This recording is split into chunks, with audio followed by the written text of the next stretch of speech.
It's time now for another edition of the Canalta Hotel's AJHL Coaches Show. I am Taylor Medak, and I'm pleased to be joined by Grand Prairie Storm head coach Matt Keillor. Matt, first of all, Happy New Year. Thanks a lot for joining me on another one of these episodes. It's really exciting to have you on this program because of the job you've done with the Grand Prairie Storm this year. It's essentially been a full year almost that you've been at the helm as a head coach. You had a little bit of GM duties last year, but how are things going in Grand Prairie right now for you personally? Yeah, they're going great. Obviously having Bombers on board and a lot of the hard work that's gone on behind the scenes this summer was a long summer. It was a lot of work we put into it, and long days, long nights, lots of meetings, and I think we're starting to see some of the benefits of that hard work that went on behind the scenes, and it's still a long road. It's to basically change a culture and a mindset it's a long process, but something that again I'm totally invested in, and we got a lot of good support back home, and I think things are going really well. When you took over, the job from Kevin last year, what was the biggest thing that you felt you needed to address? Not so much immediately, but you knew that you had to take care of in the off season. Sounds like you guys have kind of done that with the scoring, but maybe touch on that and what you needed to do. Yeah, obviously we use the end of the season as an evaluation, but it's even in the NHL is a young man's league, and that filters down the Western Hockey League. The AJHL, junior A hockey in general, it's a young man's league, and I felt that I think we needed to get a little bit younger, especially the scouting and the way we recruit, even just within Alberta and the Alberta Midget Hockey League. There's a lot of really good young players out there, and the Sherwood Park is a testament to that. You see some of the top teams in the league, the Spruce Girls. A lot of 2000s and 2001s, and they can be some of your best players on your team. So, we definitely wanted to get younger and inject some youthfulness into the lineup, and again, just it's speed and skill, and we really hammered on that throughout the summer, is finding guys that can play with pace and make plays at pace and think at a high rate of speed, and again, kudos to our scouting staff that did an excellent job doing that. So that was probably probably the biggest thing. And obviously being in Grand Prairie, you have a mix of we're lucky to have the GPAC system there, and the midget AAA system, the Bantam AAA, and the U16 system. So we're constantly evaluating those guys, and we're trying our best to have that good mix. Obviously they have to be the right type of player and the right type of mindset, and the right character as well to play for the Storm. And again, I think we've done an excellent job at doing that, and it seems to be turning things around. Well, certainly you've been able to recruit well in your own area, but all across the country, it seems you've done a good job, and the proof is in the pudding with your leading scores this year. But down south in Calgary, you got a few guys coming up from southern Alberta, and you touched on the young man's league and a young man's game and the speed and skill, and that's Zachary Okabe. Just talk about what the Vermont commit means to your program. Yeah, absolutely. I went to Calgary actually to watch him play in the summertime, and I saw him step onto the ice and stick handle a puck and take a shot, and I phoned Bombers back right then and there, and I said, this guy's going to be a player, just a special talent. And when I met with him and I talked with him, I could tell right away that he wanted to be a hockey player. And we knew we were getting someone special. I didn't think we knew he was going to come in and be as dangerous as he was right away at such a young age. But again, it's a testament to show you that these young guys, the work that they put in the off season, one off season could be 2 years of development for some of these guys with the amount of work that they put in. So he was able to step in right away and have success. He's got a lot of confidence, and obviously being committed, that's obviously huge for him and his family, and for the organization itself. We want kids to know that you can come play in Grand Prairie, and they're watching us. We're not up in the middle of nowhere. It's a big city, and there's colleges flying into Grand Prairie to watch our guys play, and it's exciting. It's exciting for everyone, the fans and all the families, and that's what we're trying to do. Just move some of these guys on to college hockey and to different paths and whatever that they want to do, and we'll do whatever it takes. We'll work really hard behind the scenes for these guys as well. So. Did you find maybe there was, during the time that there's the absence from the playoffs with the Storm organization? I mean, you were up there, not so much heavily involved with the Junior A team, but did you find maybe there was a lack of viewing from schools, or just in terms of recruitment, might have been a little bit of a tougher sell to bring players to Grande Prairie, in years past? Now, obviously different. Yeah, absolutely. And I think, the one thing we didn't utilize is just getting people to see the facility too, and just getting the word out there, just being in rinks, and obviously with Bombers back, and I mean, I talk to a lot of different teams, and everyone I talk to says every time I'm at a rink or a midget game, I see that guy in the rink, and it makes a difference. So you have to be out there, and you got to be. It's all about recruiting, and 90% of this is recruiting players, and if you find the right mix of players, you're going to have a lot of success. So you got to put a lot of energy in that, and you have to have the right people and the right mindset, and you got to be a one cohesive unit. And we found that we found that, but absolutely, I think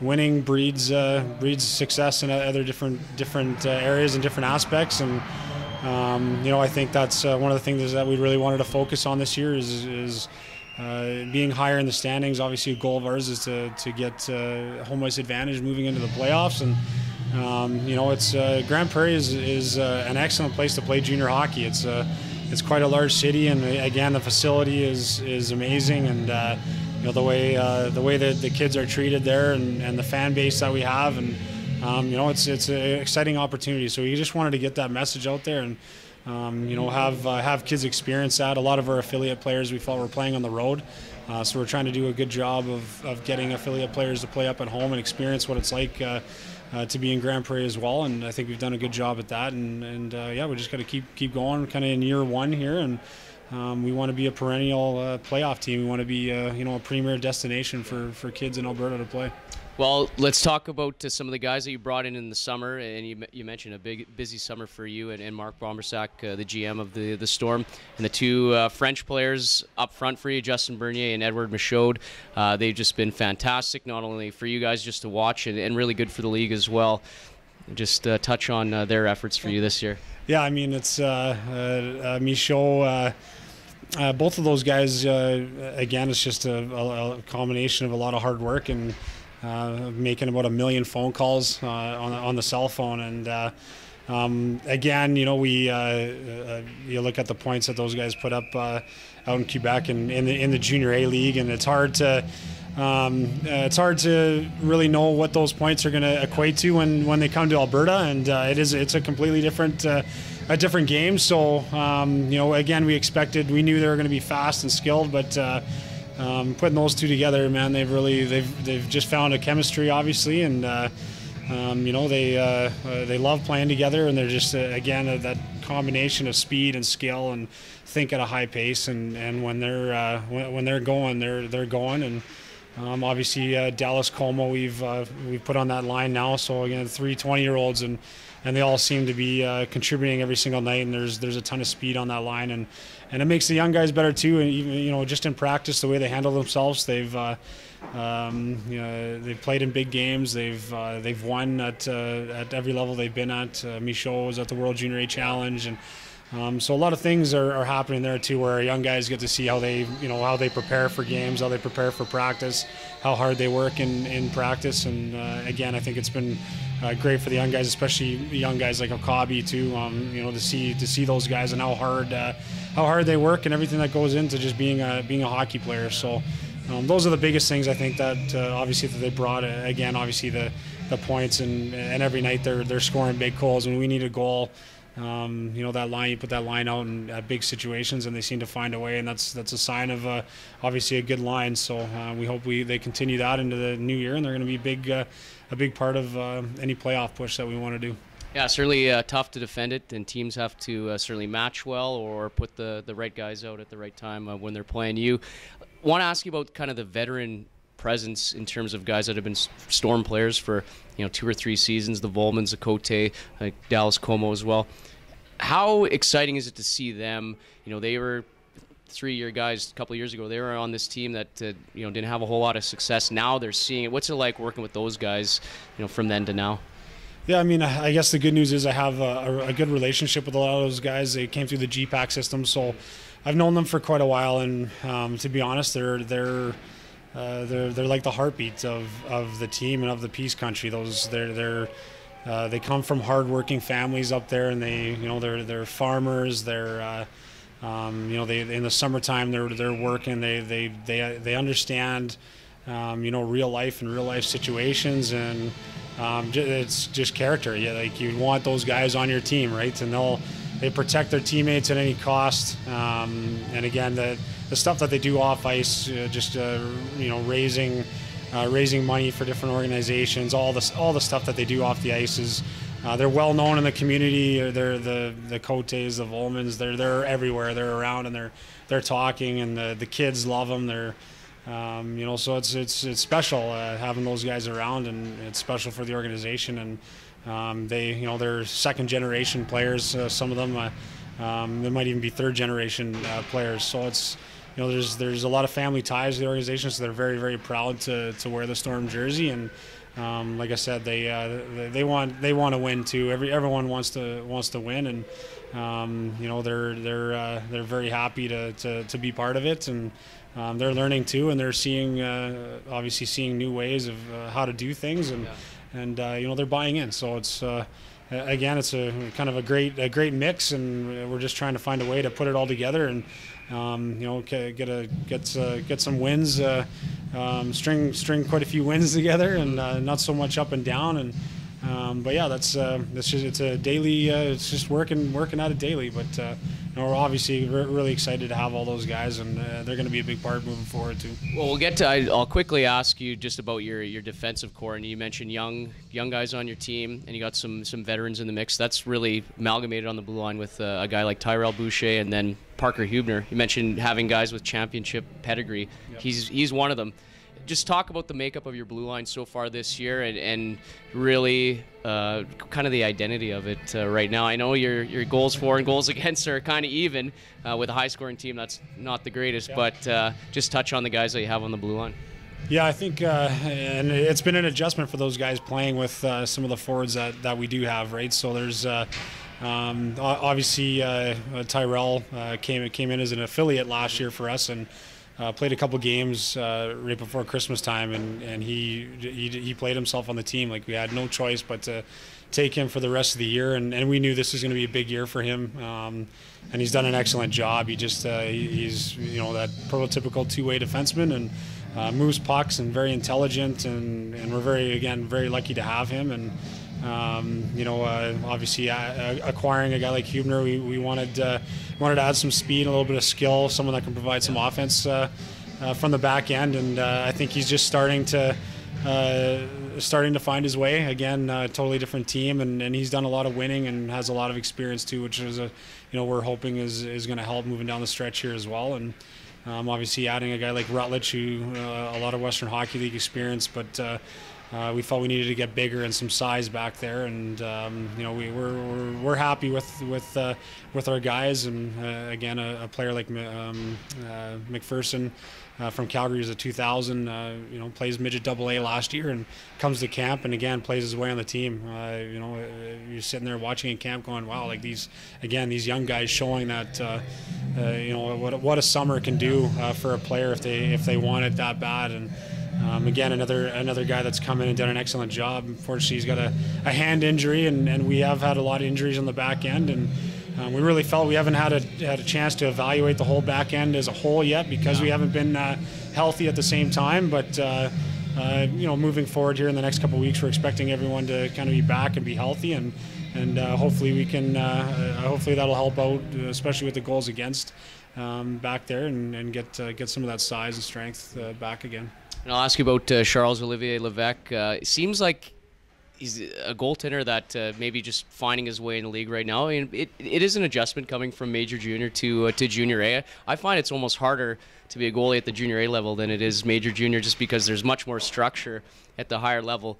But are you maybe kind of echoing that, where it's been a feeling out process for him kind of through the first half of the year, and really all that you can ask for him is just make that last save the way you guys can score? Yeah, absolutely. And I think the one thing we love about him is how he plays the puck. He's like having an extra D-man back there, especially on the penalty kill. Teams chip it in, and he can get to it first, and it's down the other end. And sometimes he leads our breakout, and it's a quick pass on the tape to the winger, and they're gone. But also in turn, if you're playing the puck that much, sometimes some things can happen at that speed, right? So it's it's just being communicating for him. He loves Grande Prairie and loves the league. He's having a ton of fun, we feel that he is getting better, and he's got to just develop. He's got a development path like everyone else, and we're confident in his abilities, and I think both of our goalies have done an excellent job, and Slobozhin in the backup role as well, just understanding what the life of being a backup goalie is, and just being ready when he's called upon. But they both work well together, and he works incredibly hard in practice, and that's we think obviously again with the back end, get him some help back there too, and keep some of the shots against and the shots in high scoring areas down will definitely help him. But again, phenomenal kid, and he wants to win, wants to real bad, and that's important for us moving forward. So we're excited to have him. All right. Well, lastly, Matt, I'll ask you basically a kind of generic question, but a lot of details in it. Going forward for the rest of the year, what do you want to kind of hone down and work on and be ready for come postseason time? I know maybe getting a win in this building and here in Sherwood Park might be key, because you might be facing them in the first round. You never know. But it sounds like you guys offensively, you're right where you want to be.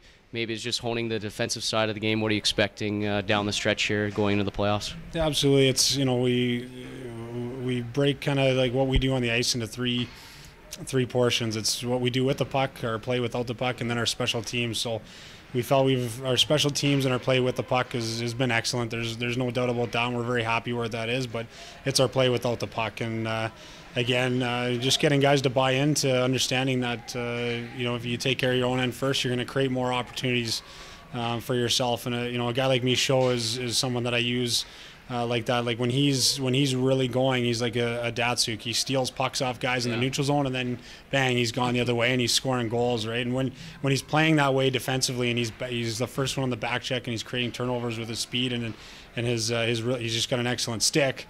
Well, then in turn he's creating offense, right? So it's getting those guys 100% of the time though to do it consistently, and getting them to buy into that they understand that the offense will come. The harder you work when you don't have the puck, and if you work hard without the puck, you're going to have the puck more of the time, and you're going to create more opportunities for yourself. So. And especially if those guys are going, all the other guys are going to go. If there's no excuses when the guys are on the bench and watching those guys and they're working and there's a lot of speed and they're creating, then the other guys want to be part of it too. They want, I want to create now. I want to do something special here. So, it's good. It's a healthy competition for all those guys, especially the top six group that we have. And